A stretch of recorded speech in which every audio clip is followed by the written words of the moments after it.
guys, welcome to the Treasury Update Podcast Coffee Break Sessions, the show where we cover foundational Treasury topics and questions in about the same amount of time it takes you to drink your coffee.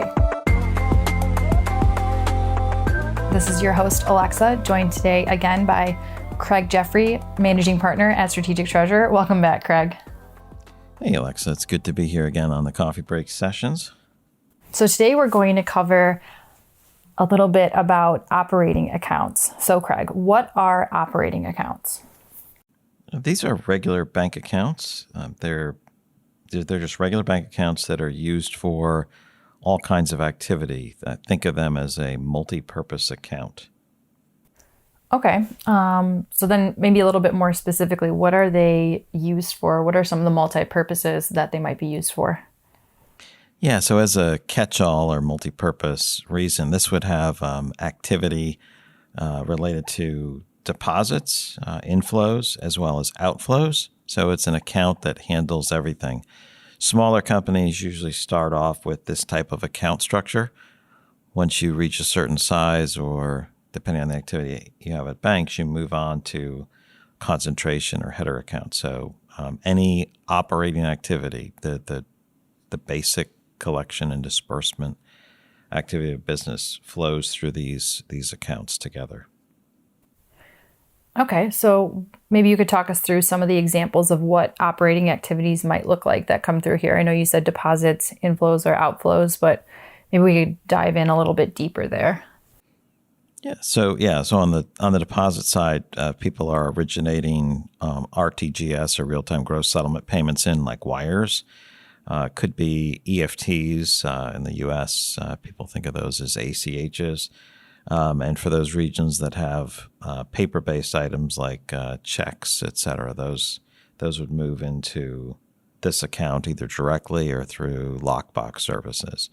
So everything on the collection or deposit side would flow into there. On the disbursement side, it would be all the types of payments that go out, whether it's card-based and there's a settlement against the account for the card activity, whether it's wires, RTGS type payments, EFT, ACHs would flow from this account, and oftentimes checks if you don't have a specialized account for check payments like many people do in the U.S.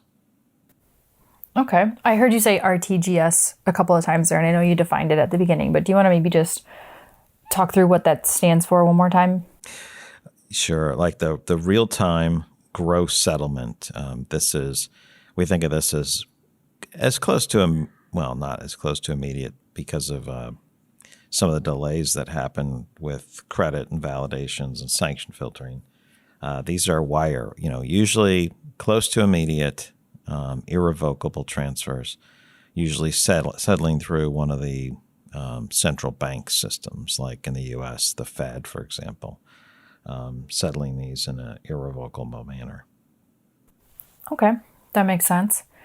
I know we've talked about a lot of the operating activities as we're discussing operating accounts on today's call, but maybe if you wanted to give some examples of what non-operating accounts or activities might look like too. Oh, sure. Yeah, other accounts, besides handling the operational flows, there would be things related to investment or borrowing. So you might have something like an investment account or an account that custodies the assets, custodial accounts. Those are some of the more common non-operating activities. Okay, that makes sense. So let's do a quick recap on everything for what are operating accounts. So they're really just regular bank accounts that are used for all sorts of operating activities. And you said that they're really sort of a catch-all for our deposits, inflows, outflows, really everything, like you said.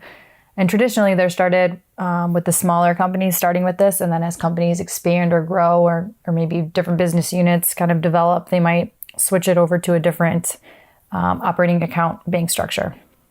Was there anything that you wanted to add there? No, I like the way you summarized that. All right. Well, thank you, Craig, for joining me today on the Coffee Break sessions to discuss what are operating accounts. And to all of our listeners, make sure you tune in every first and third Thursday of the month for a new podcast.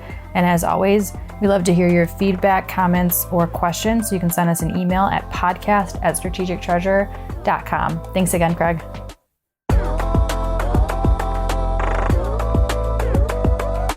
This podcast is provided for informational purposes only, and statements made by Strategic Treasurer LLC on this podcast are not intended as legal, business, consulting, or tax advice. For more information, visit and bookmark strategictreasurer.com.